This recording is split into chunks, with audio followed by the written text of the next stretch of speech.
por causa de Cristo, mas vocês são sensatos em Cristo. Nós somos fracos, mas vocês são fortes. Vocês são respeitados, mas nós somos desprezados. Até agora estamos passando fome, sede e necessidade de roupas. Estamos sendo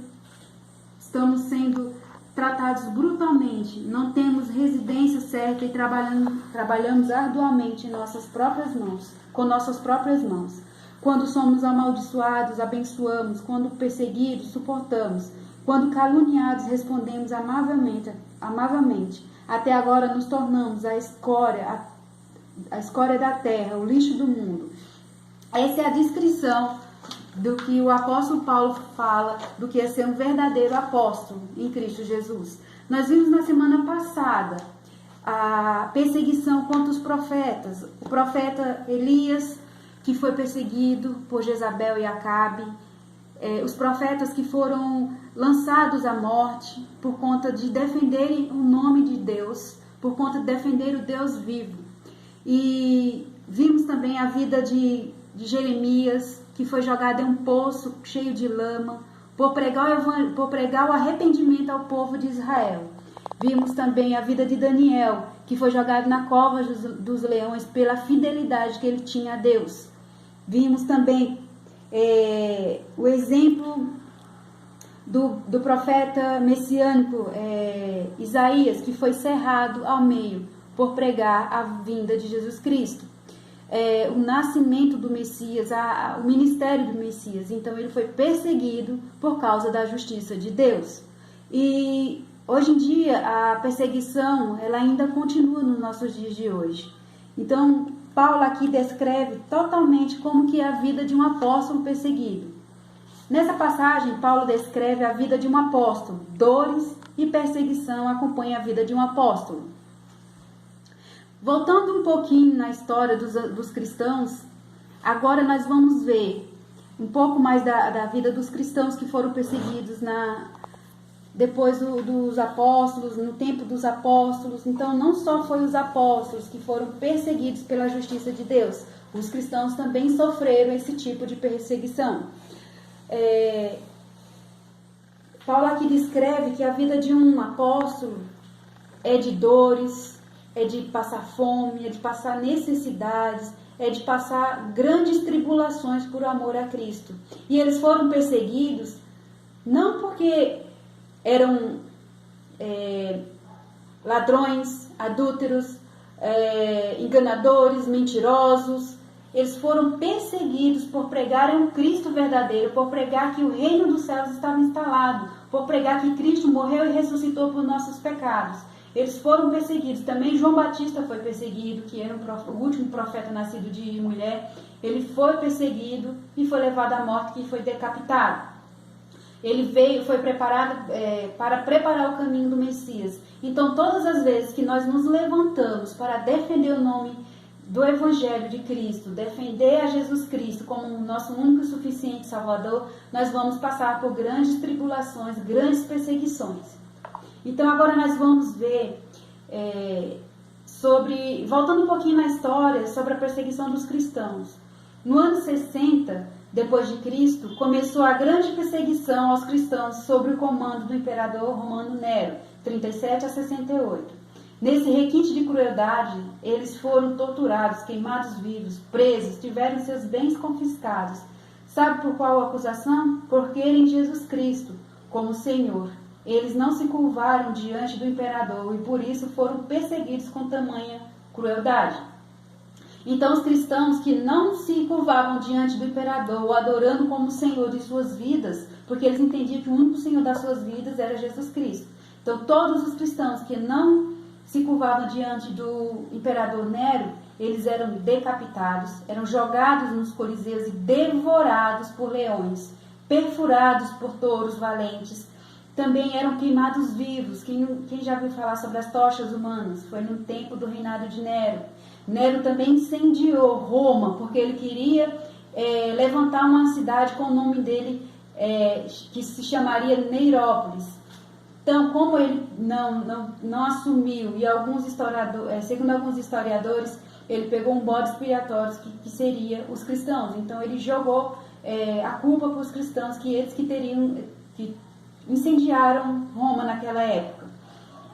Então foi muitos requintes de crueldade que esse imperador fez com os cristãos, somente porque eles criam em Jesus Cristo como seu único e suficiente Salvador. Eram crianças, jovens, adolescentes, bebês, senhores, senhoras jogados no Coliseu e eram devorados por feras famintas. Então era uma morte muito cruel e dolorosa, enquanto os cristãos eram repartidos ao meio, devorados ao meio, tendo seus membros arrancados pelos dentes fortes dos leões e das leoas. Isso tinha uma grande multidão que incitava mais ainda os leões a irem para cima dos cristãos. E isso foi um requinte de crueldade muito grande contra os cristãos. E não parou por aí. Isso só foi o começo.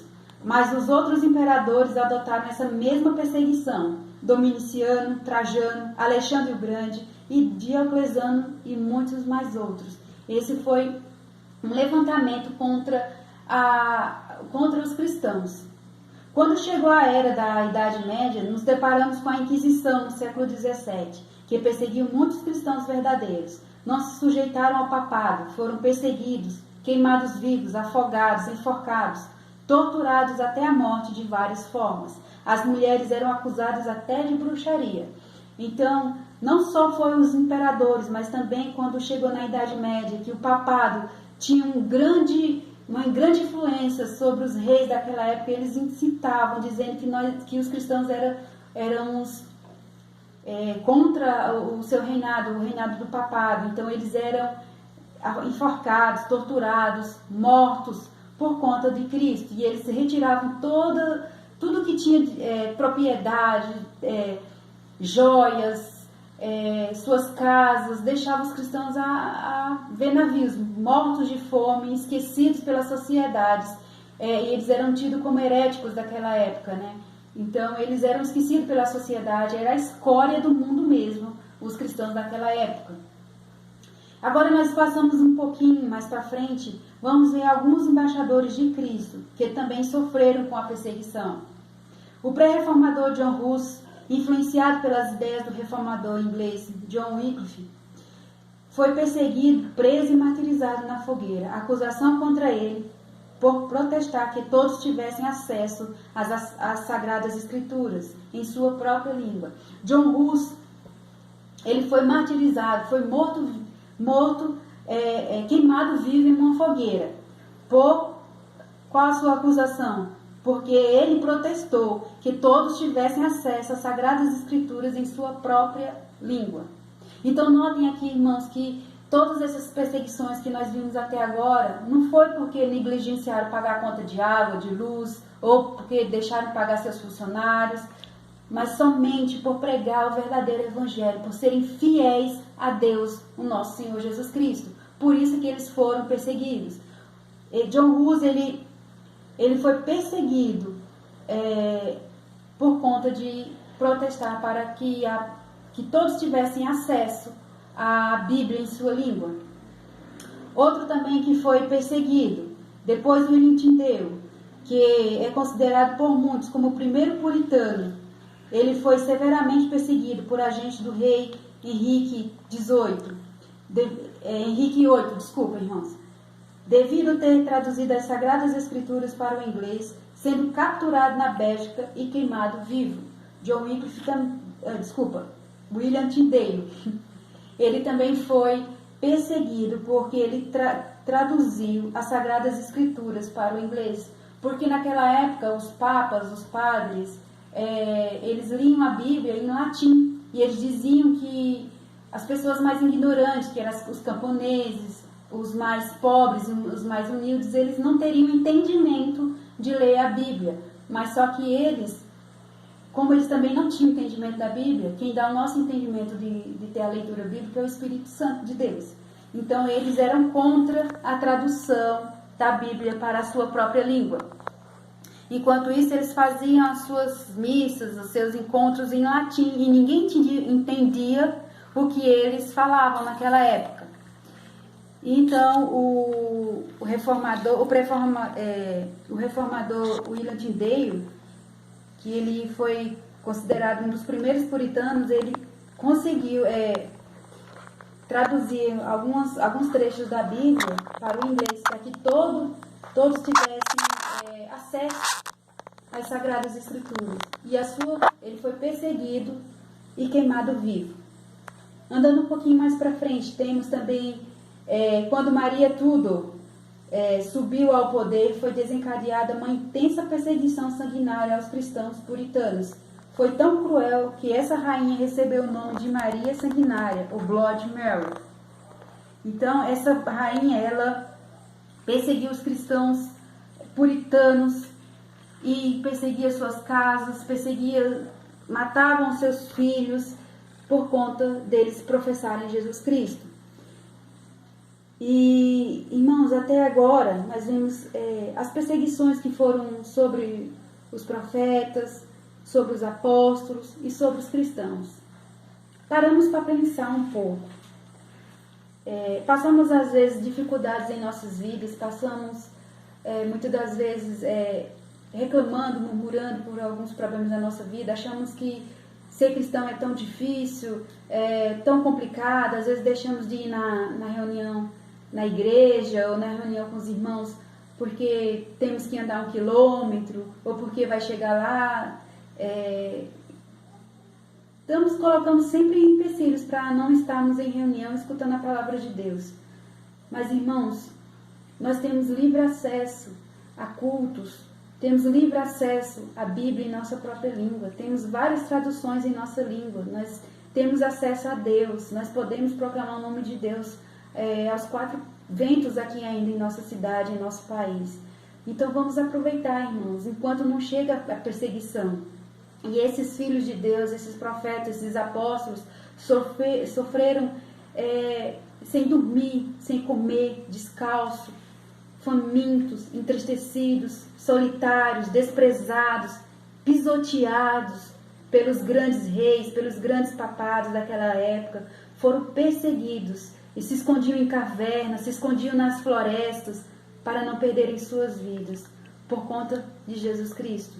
Então, essa vida que esses cristãos, que esses apóstolos passavam e esses discípulos passavam, é a verdadeira perseguição que está descrita aqui em Mateus 5, do versículo 10 até o versículo 12.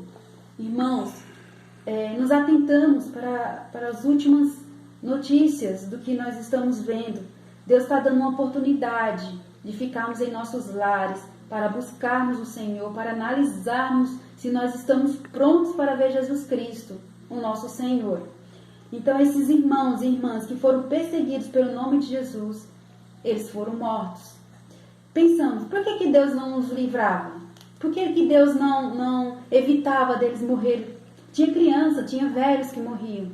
Porque, irmãos, desde que Cristo foi ferido na cruz, o preço de propagar o evangelho verdadeiro é a preço de sangue. Quando pregamos o evangelho verdadeiro para as pessoas, elas se negam a seguir, porque é um evangelho duro, é um evangelho de negação de si próprio. Então, quando Jesus foi ferido na cruz, a igreja de Cristo começou a ser perseguida, não só pelo diabo, mas também pelas pessoas influenciadas pelo diabo também, que vêm nos afrontar fisicamente. O diabo usa as suas armas na nossa mente para nos oprimir, colocando setas inflamadas, tristezas, depressões, nos oprimindo. E também nos oprime, também nos persegue através das situações físicas, que é através da morte, que foi o que aconteceu com esses cristãos, com esses apóstolos, por esses reformadores, pelos profetas. Então, por que Deus não evitou tudo isso? Às vezes a gente pensa, né? Será que Deus é um Deus cruel, que gosta de ver morte, que gosta de ver sangue? Não, irmãos, não é dessa forma. Tudo que Deus faz tem um propósito e tudo está na mão de Deus. E nada saiu do controle das mãos de Deus. Então tudo isso teve um propósito. Teve um propósito para que tudo isso acontecesse, para que nós tivéssemos várias Bíblias em nossas línguas, pudéssemos estar numa igreja confortavelmente sentados, com ventiladores, bancos almofadados, irmãos cheirosos nos nossos lados, temos acesso à água gelada, água natural, temos acesso a banheiros limpos. Então, para que tudo isso chegasse até nós Então, o preço do evangelho verdadeiro é a preço de sangue. Então, vamos dar continuidade, irmãos. Todos foram perseguidos, não por roubo, por infringir a lei, nem por ter ultrapassado o farol vermelho, mas pelo fato de serem verdadeiros cristãos, por proclamar o verdadeiro evangelho. Irmãos, pensem comigo. Os irmãos que têm me acompanhado desde o primeiro estudo, lembre-se que os perseguidos é somente aquele que chora, que é pobre de espírito, que é manso, que tem fome e sede de justiça, que é misericordioso, que é puro de coração, que é pacificador. Esses são os verdadeiros perseguidos. Então notem que não é qualquer cristão que é perseguido. Os que são perseguidos mesmo a fio de espada, ferranhamente, é aos verdadeiros cristãos que têm as bem-aventuranças atuando em seu ser. Em João 15, 18, 20, se o mundo os odeia, tenham em mente que antes odiou a mim. Se vocês pertencessem ao mundo, ele os amaria como se fossem dele. Todavia vocês não são do mundo, mas eu os escolhi, tirando-os do mundo. Por isso, o mundo os odeia. Lembre-se das palavras que eu lhe disse. Nenhum escravo é maior do que o seu senhor. Se me perseguiram, também perseguirão vocês. Se me obedecerem a minha palavra, também obedecerão a de vocês. João 15, 18, 20. Olha o que Cristo falou. Que o mundo nos odeia. O mundo e suas ideias e suas ideologias. O sistema depravado, o sistema imoral, o sistema que quer destruir a verdadeira família que Deus deixou, ele nos perseguirá, porque nós defendemos a verdade. Notem, irmãos, que os perseguidos é aqueles que têm as bem-aventuranças, é aquele que brilha diante das trevas, esses sim serão perseguidos. Tenham em mente, irmãos, que se o mundo nos amasse, seríamos bem tratados. Porque fomos chamados de sal. Por que fomos chamados de sal e não o açúcar da terra? Fomos salvos para dar sabor na vida dos perdidos e protestar quando o homem quiser se impor acima das sagradas escrituras. A razão de sermos odiados é por conta das bem-aventuranças estarem presentes no nosso viver diário. Olha, irmão, o que Cristo fala em Mateus 5, no versículo 13. Vocês são o sal da terra. Se Jesus nos chamou para ser o sal da terra, nós vamos incomodar muitos. Se nós formos chamados de doçura, de doce, nós estamos agradando o mundo. Jesus fala que ele não veio trazer paz, ele veio trazer a espada. Então, quando nós defendemos o verdadeiro evangelho, irmãos, pode ter consciência que seus familiares, seus parentes, até irmãos de igreja, vão contra você. Foi o que aconteceu com toda essa categoria de perseguidos que estão aqui descritos.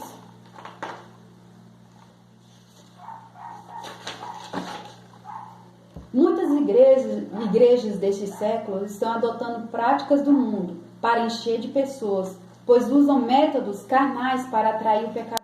E isso tem gerado uma multidão de crentes carnais que continuam atolados em seus pecados. Estão querendo unir as trevas com a luz. E isso vai contra o que Cristo pregou. 1 João 1,6. Se afirmamos que temos comunhão com Ele, mas andamos nas trevas, mentimos e não praticamos a verdade. Então, irmãos, muitas igrejas hoje têm adotado muitas práticas em seus cultos.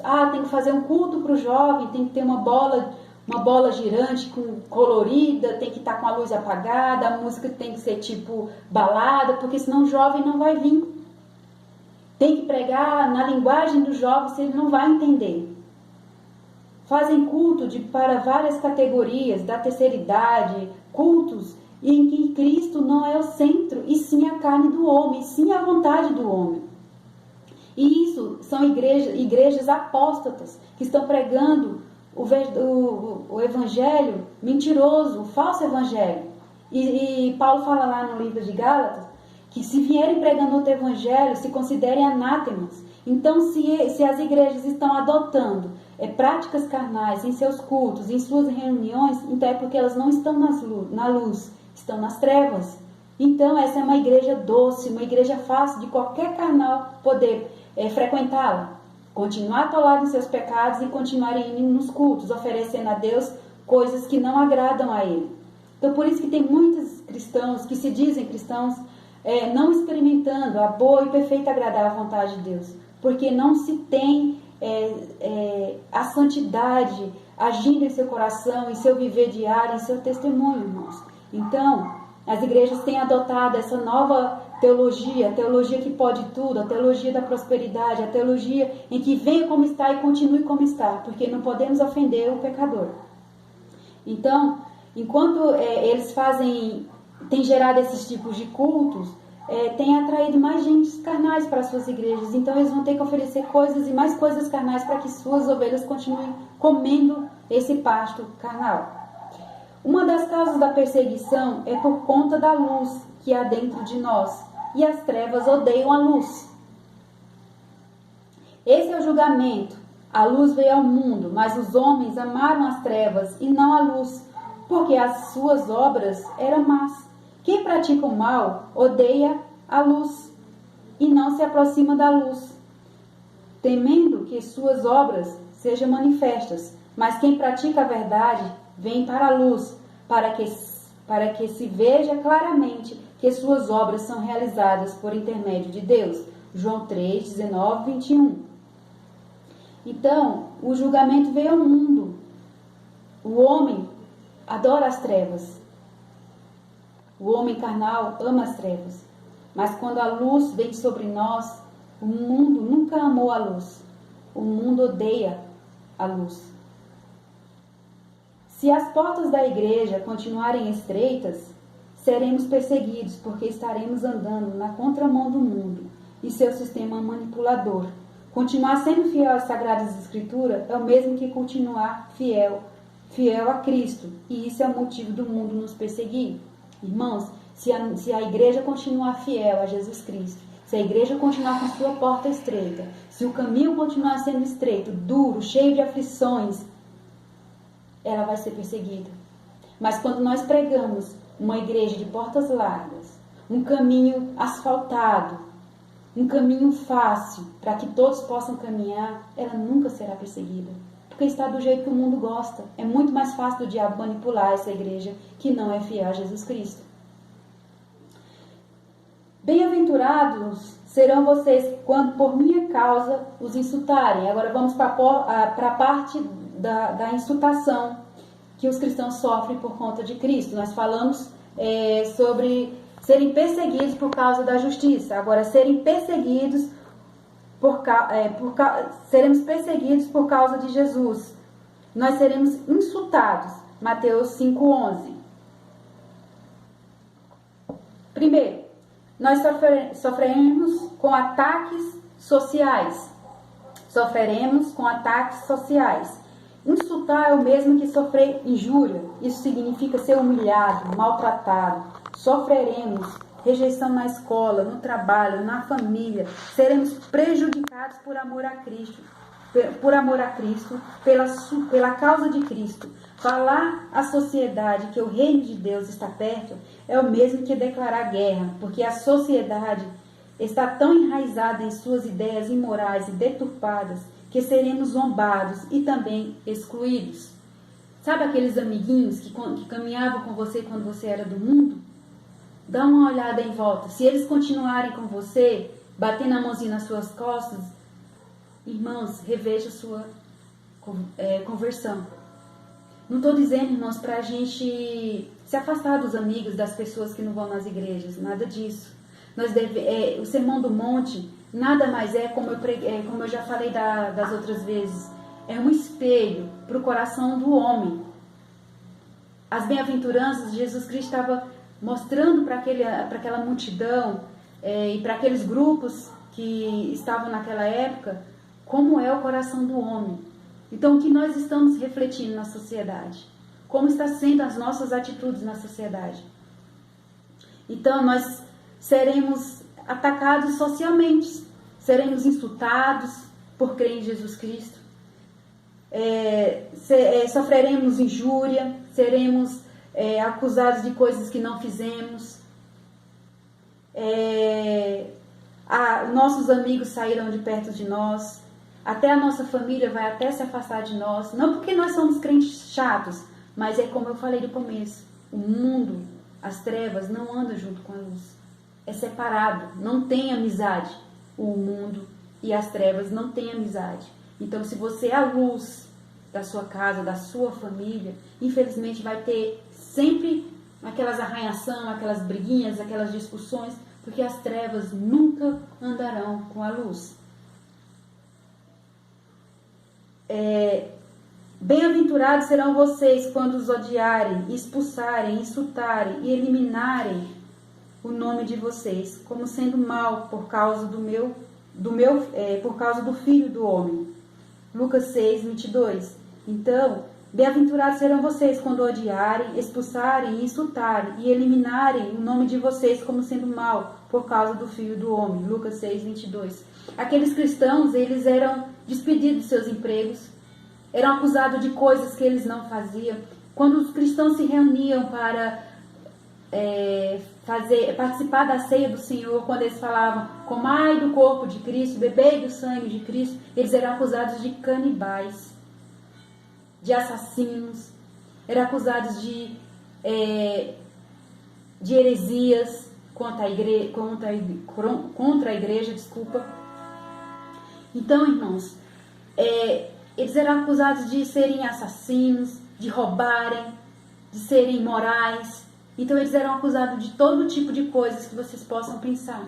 Então, se nós sofremos porque estamos levantando a bandeira do verdadeiro evangelho, nós devemos nos sentir bem-aventurados. O que quer dizer a palavra bem-aventurado? Quer dizer abençoados, felizes, ditosos, plenos, porque nós estamos sendo perseguidos, difamados, insultados, injuriados por conta de Jesus Cristo, o nosso Senhor e Salvador das nossas vidas. Quando o nosso coração estiver cheio do Espírito Santo, não mais nos sentaremos nas rodas dos escarnecedores, porque não mais falamos mais palavras torpes, nossos olhos não mais cobiçam a sensualidade. Por causa disso, seremos esquecidos por amigos e também a família. Olha o que o Salmo 1 fala. Como é feliz aquele que não segue o conselho dos ímpios, não imita a conduta dos pecadores, nem se assenta na roda dos zombadores. Então, quando o nosso coração estiver totalmente controlado pelo Espírito Santo e que todas as bem-aventuranças em conjunto estiver agindo em nós, nós seremos capazes de enfrentar a perseguição com fidelidade a Deus. Por que eu falo isso, irmãos? Porque quando nós estivermos cheios da palavra de Deus, estivermos cheios do Espírito Santo, nós não teremos mais, sabe, aquela vontade de estar no meio de pessoas que falam palavras que não têm mais sentido, palavras que têm coisas imorais, piadinhas, fofocas, mexericos, injuriação, apontação de dedo, julgamentos. Nós não teremos mais essa vontade de estar no meio desse povo. A nossa vontade de estar no meio do povo de Deus, cantando salmos, falando da palavra de Deus, falando das nossas bênçãos, falando do que Deus tem feito em nossas vidas. Então, irmãos, quando nós estivermos nesse ponto, nós suportaremos sim as perseguições que vierem contra nós. Segundo ataque, seremos atacados por ataques verbais. Olha o que fala em Mateus 5,11 ainda. Perseguirem e levantarem todo tipo de calúnia contra vocês. Esse é o ataque verbal. Somos atacados por mentiras, calúnias contra a nossa fé. Seremos vistos como falsos. Seremos contados como ladrões, adúlteros, hipócritas. As trevas deste mundo não medirá esforços para nos destruir a nossa reputação, para destruir a nossa reputação. Então, o mundo e esse sistema falido que ele não medirá esforços para nos perseguir, destruir a nossa reputação, destruir o nosso testemunho. Mateus 11:18. Pois veio João, que jejuava e não bebe vinho, e dizem, ele tem demônio. Olha que tamanho a palavra, que tamanho o testemunho. João veio, ele jejuava e não bebia vinho e diziam que ele tinha demônio. Um homem cheio do Espírito Santo, desde o ventre materno. Não espere menos deste mundo. O mundo odeia a santidade. Jesus, o Messias, também sofreu calúnias a seu respeito. Os chefes dos sacerdotes e todo o sinédrio estavam procurando um depoimento falso contra Jesus, para que pudesse condená-lo à morte, mas nada encontraram, embora se apresentassem muitas falsas testemunhas. Finalmente se apresentavam que declaravam: esse homem disse: sou capaz de destruir o santuário de Deus e reconstruí-lo em 3 dias. Então o sumo sacerdote levantou-se e disse a Jesus: você não vai responder à acusação que estes lhe fazem. Mas Jesus permaneceu em silêncio. O sumo sacerdote lhe disse: exijo que você jure pelo nome do Deus vivo. Se você é o Cristo, o Filho de Deus, diga-nos. Está em Mateus 26, 59, 63. Lucas 11, 15. Alguns deles disseram: é por Beelzebu, o príncipe dos demônios, que ele expulsa demônios. Olha, até o próprio Cristo foi perseguido. Ele veio curando, restaurando vidas, trazendo o reino de Deus, a justiça, trazendo perdão nos nossos pecados. E ele foi tido como filho do diabo, filho de Beelzebu, o príncipe dos demônios. E João Batista, desde o ventre da mãe dele, separado para preparar o caminho do nosso Senhor Jesus Cristo, ele foi falado que tinha demônio. Então, irmãos, devemos analisar a nossa vida cristã, como nós temos andado, qual é o nosso testemunho nessa vida. O próprio santo de Israel foi caluniado, levantaram mentiras contra ele. Então, irmão, não será diferente conosco. O mundo não será diferente conosco. A mídia não será diferente conosco.